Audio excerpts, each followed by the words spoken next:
So we've got you on the West Coast in Los Angeles. How did you support yourself at first? It was pretty difficult. That fall, we arrived in August, right? Yes. And that fall, things were pretty lean. We tried to make contact. My mother tried to get an agent. I tried to get an agent. Not much luck. She discovered several good friends and made contacts with the great Irish actress Sarah Allgood, Una O'Connor, Irish actress, Basil Rathbone, Ian Hunter. Let me see who else. That was about it, I think. It was quite a British colony in Yeah, they Hollywood. were all part of a kind of British colony. They were all working in movies at that time for Columbia, RKO, Paramount. I remember they were in movies with their director, John Farrow, Mia Farrow's father, who was a very famous director in those days. Yes. And remember his assistant, Joy Harrington, was a great friend of ours. So we were in touch with people who were working in the industry, but we couldn't get arrested ourselves. So at Christmas time, I decided I've got to do something. So I asked around, what could I do? And they said, well, why don't you get a Christmas job, a temporary job at Christmas time in one of the big stores? So I thought that was a good idea. So we lived very close to the great Bullock's Wilshire, which was a magnificent shop. Wonderful store, yeah. Wonderful, wonderful store. I'd been in it, but I mean, it was the absolute ultra, very exciting, beautiful, and luxurious shop. Anyway, always go to the top, you know. So I went in there and got a job, not as a salesperson to begin with, but as a cashier. And I was trained down in the bowels of Bullock's Wilshire as to how to take money and how to write sales slips, etc. And I was not allowed on the floor. I was in a little sort of booth off the main floor of the cosmetic department, and I worked in there for the whole Christmas season. My mother also got a job, but she worked in the toy department, which was upstairs, and she was really not good at being a sales lady. She was a very elegant woman, my mother. And anyway, to make a long story short, they fired her because they said she spent much too much time playing with the toys. She wasn't playing with them, she was illustrating to buyers how they worked, and she'd get down on the floor and show you how a train went choo-choo-choo around through the tunnels and, you know, that kind of thing, and they thought that was spending too much time on the floor, so she was fired. But I was rather pleased, quite honestly, and I knew I was making enough to help us out, so I was making $18 a week, and that was fine. So you were the breadwinner. I was the breadwinner, yeah. Did you stay beyond the Christmas season? They invited me to come back. The buyer in the cosmetic department was a wonderful lady, and she asked me if I would like to become a salesperson. And I thought, well, I haven't got anything else to do. I'm not getting arrested in the movie business, so I might as well keep working. So I did. I went back, and her name was Elissa Chalfont. She was a very elegant, lovely person.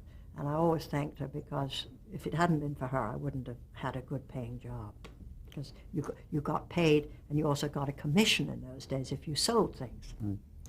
So how did you finally break into the movie business? Well, I had by that time quite a number of young friends who were in the business. My mother and I used to go to various places for tea, and in the course of meeting people and having tea, and a lot of them were refugees from England, actors who were misplaced, unable to go back and forth anymore, and they were stuck here.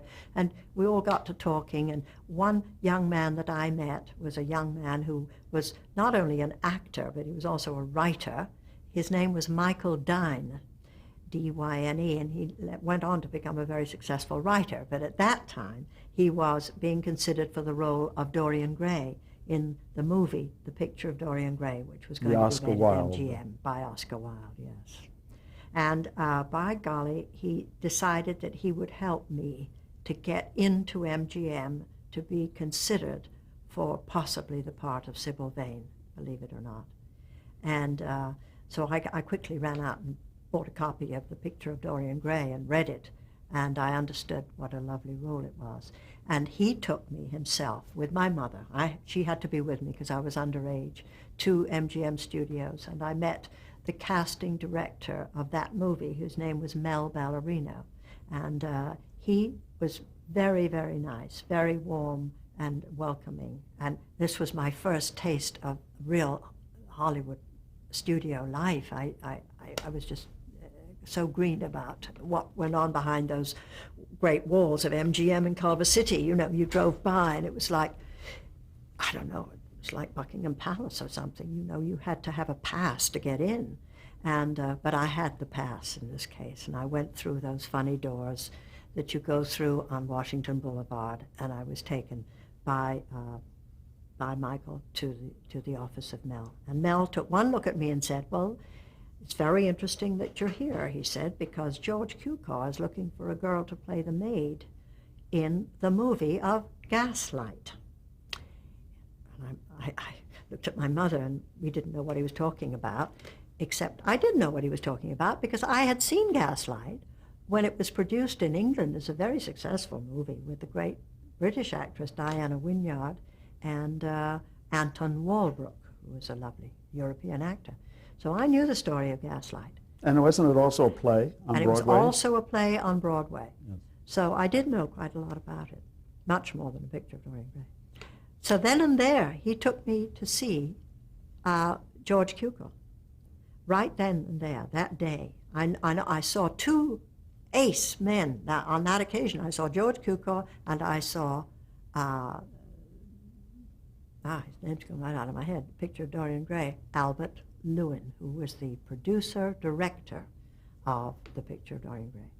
What were your impressions of these men? Well, you know, they were so self-assured, so elegantly surrounded by marvelous offices and furniture and people and secretaries, and in the administration building at MGM, you know, things were pretty lush in those days. And I was properly impressed, you know. Not frightened, not made nervous. I seem to have always been challenged by the greater authority, the more I was challenged, and to not let it get to me, but to maintain my center, my cool. And thank goodness I had this ability, because as a youngster it stood me in such good stead, and all my professional life it has. It seems to have been just something that I've been fortunate to have had built in.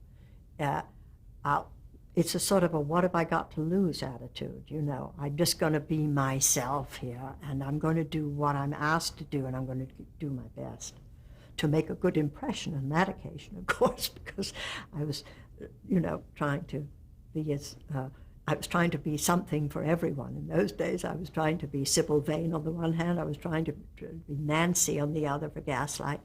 But one at a time, the first opportunity was Gaslight. Did they ask you to sit for a screen test? Yes. For which of the roles?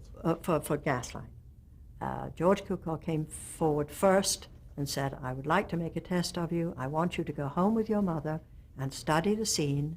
And at that time, we were living in a different place, I must tell you. We had moved from Rampart, and we were living up in Hollywood Hills on Mannix Drive, right off Ridpath, up Laurel Canyon. And our hostess at that time was, we were kind of living across from her, was the great English actress Flora Robson, who was playing at that time with Ingrid Bergman in Saratoga Trunk with Gary Cooper. And she helped to coach me for the scene, for the test. And I came back probably 10 days to 2 weeks later. And I made the test for Gaslight with the actor Hugh Marlowe.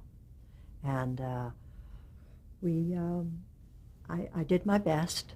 I had my first screen kiss, and which shocked me. Delivered by you, Marlowe? Delivered by Hugh Marlowe, yes. Never known anything quite like that.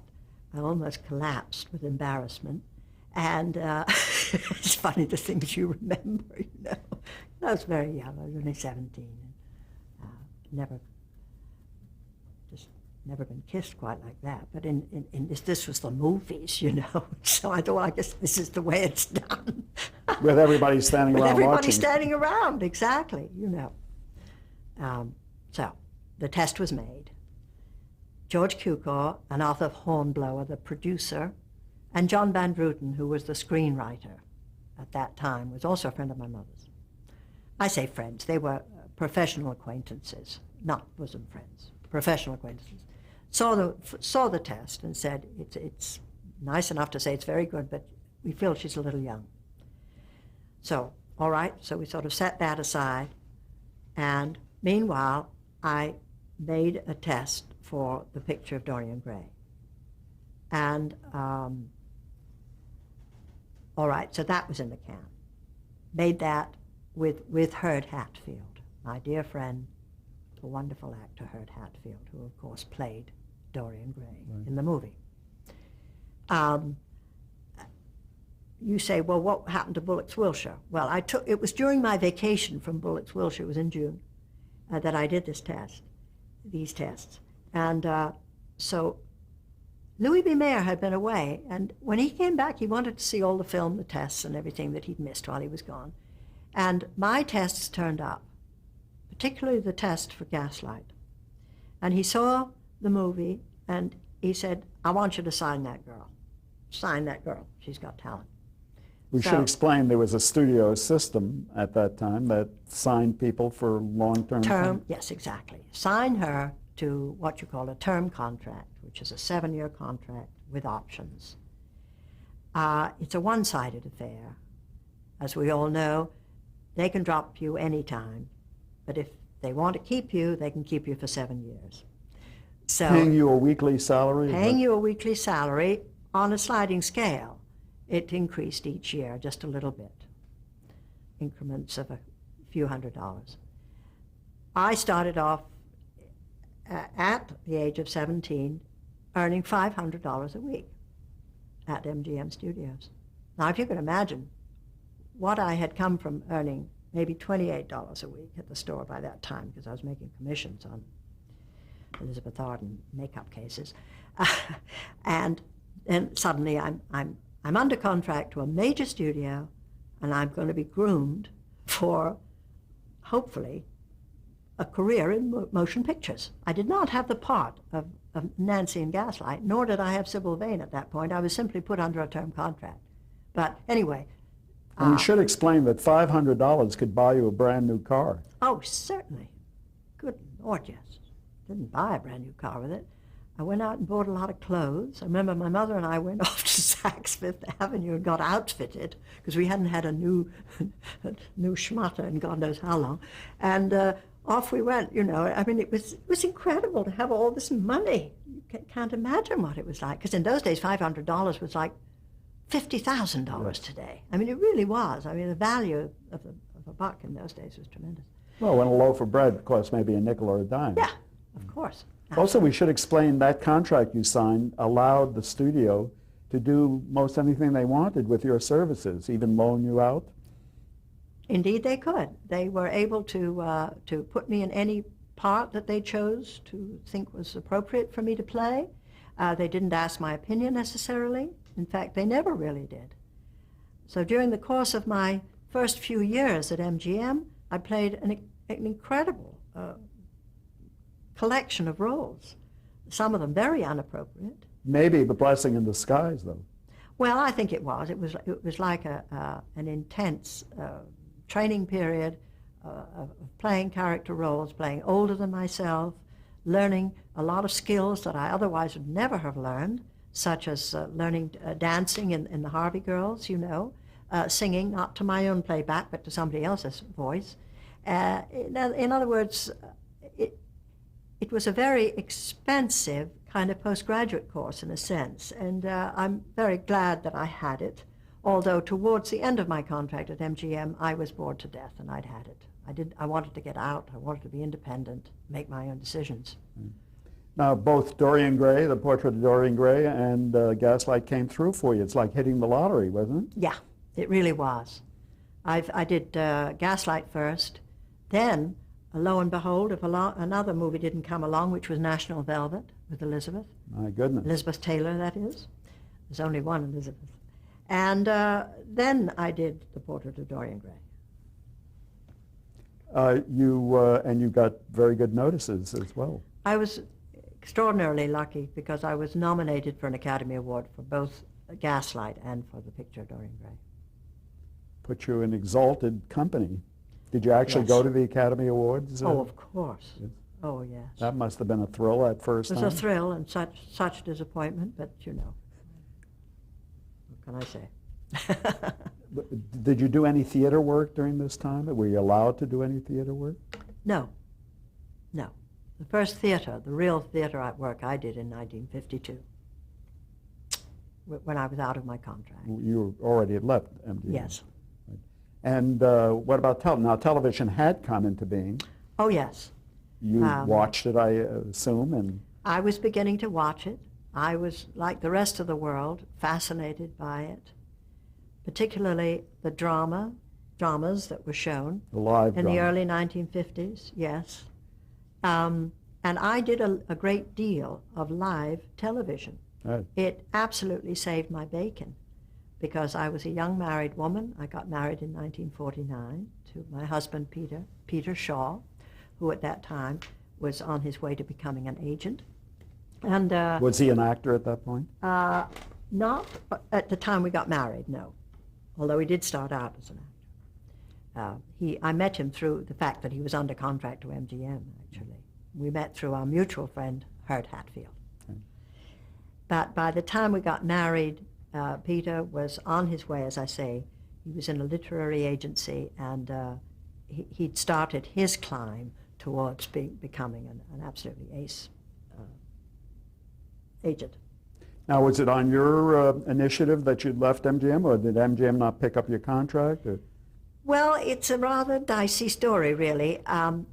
MGM wanted to extend my contract, and I signed a new contract about 1948 that would have taken me past the first contract, right? Right. But which they often did, and I don't know why they wanted to re-sign me, but they did. So comes the time when I realized that I was there, but it wasn't worth it to me to sit there and not play the roles that I wanted to play, and to be playing a lot of roles I hated. I went to my agent and said, can you get me out of my contract? And they did. They got me out of my contract. And I left MGM. They settled with me.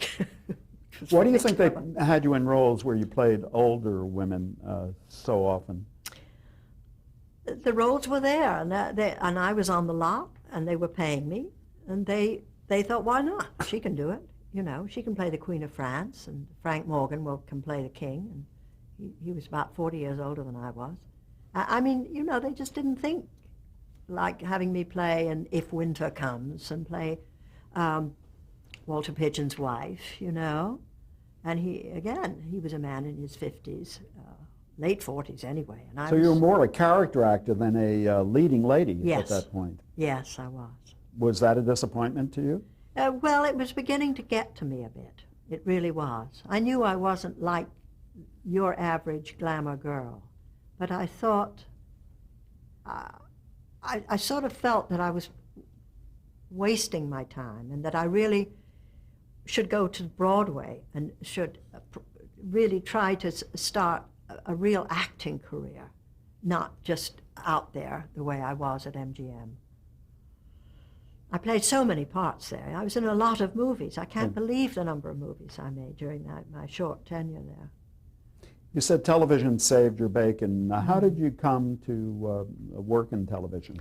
Well, due to producers and directors in television who decided they wanted to have me to come to bat. People like Martin Manulis, Coe, you know.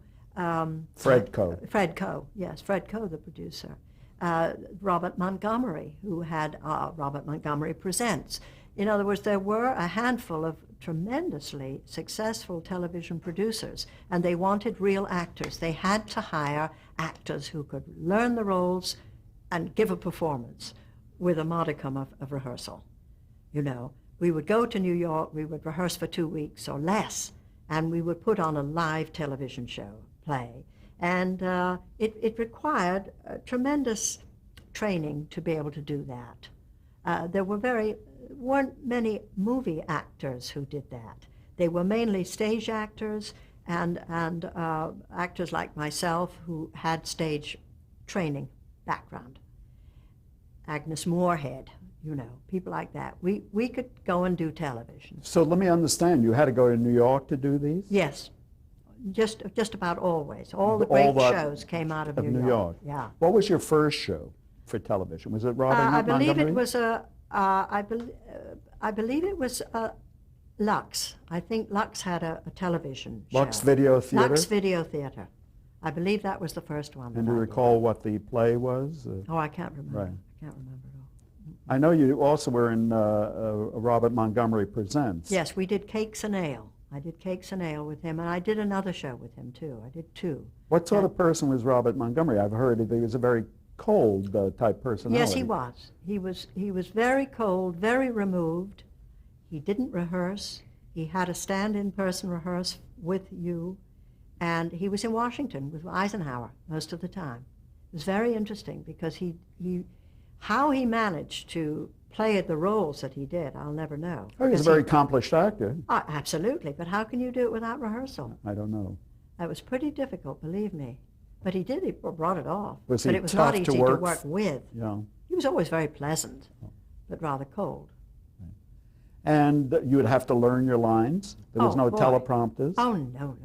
You had to learn your lines. God help you if you didn't know your lines. And what about makeup? Did you have to wear a lot of heavy makeup? We wore, by the time I got into it, things had eased up. You wore a lot of makeup, yeah, you did. You wore a kind of a strong color. But by the time I got in, they'd gotten away from the very dark lipsticks and things of that sort. What about the lights? Were they very hot to work under? They were very hot. And of course, getting around the sets and keeping the continuity going was the trick. Going from one set to another set, even without the act breaks, you know. Sometimes you'd cut from one scene to another. It was all, actually, it required a lot of having your wits about you. You were always carried from one set to another by one of the ADs who would have his earphones on, and he would literally drag you out of one set. They would change your clothes and they'd shove you into the next one. And mechanically, it was quite a workout and exhausting, and I think an awful lot of actors took to the bottle because, I mean, you come out of those shows and you were a wreck, just trying to remember your lines, get onto your mark, get out of the way of the cameras, because the cameras are all on wheels, all moving around with you, and it was a rat race, to say the very least. It was exciting, it was exhilarating, but it really knocked the stuffing out of you, you know. By the end of the time, off you went, you know, to Downey's. As a reporter during those days, interviewing actors, if they were from the motion picture business, they didn't want to do television because they felt if they did television, it was a come down for them. I know. Did you have that feeling at all? I didn't about live television. No, I didn't. No, I didn't. I felt later on that I never thought television was a come down, but I thought it was a dead end street. I was always afraid that if you got into television, you would become so familiar to the audience that they would have had enough of you in whatever it is you were doing, if it was a successful series, and that would be the end of your career. And I was always concerned about longevity of a career. I wanted a career that would go on and that I could, you know, could pick up and continue and not be stopped in my tracks, because I didn't feel I'd begun to get into what I was capable of doing as a performer. So I didn't want television to do that to me. But in the 50s, I was terribly grateful and delighted to do live television because this was like theater. And it was a good training ground. You got to work with some wonderful actors. I Like got to for work whom? with Boris Karloff, for instance, in a wonderful thing. And we shot it out here at CBS, and it was called The Gray Whale Said Nothing, I think it was. And he was lovely in it, and he was such a delightful man and such a dear actor. Who were some of the other fine people you worked with in those days that you can recall? You mentioned Fred Coe. What sort of fellow is he? Well, Fred, as you know, was actually, I never worked with Fred Coe, but he was one of the important people in the business. I worked for Marty Manulis, and never worked with John Frankenheimer in television, strangely enough. Although, what was the big show that he did that was such a huge success? Well, not one show, but he did a series. He did a lot of television shows on... The Playhouse 90. Was it Playhouse 90? It was on Playhouse 90. Yeah. I never worked with him, though. What about Marty? Do you remember Constance Ford? Oh, sure. Now, Constance Ford was the absolute epitome of the perfect television actress. She was on practically every week. And she was one of the best actresses in television. And she worked, for instance, with John Frankenheimer a lot, because he loved actresses that he knew that wouldn't let him down, and she was dynamite, you know. What about Marty Manulis? What sort of a professional was he? Martin was, he and his lovely wife, Catherine Bard, she was another one who was on television a lot, if you remember. Donald Woods was an actor who was on. Now, these were mostly New York actors and actresses. And I'm trying to remember the names of actors that I was in television, live television with, and I'm having a lot of trouble remembering. I wish I could give you the names of some of the ones. I did remember Boris Karloff, which is kind of odd.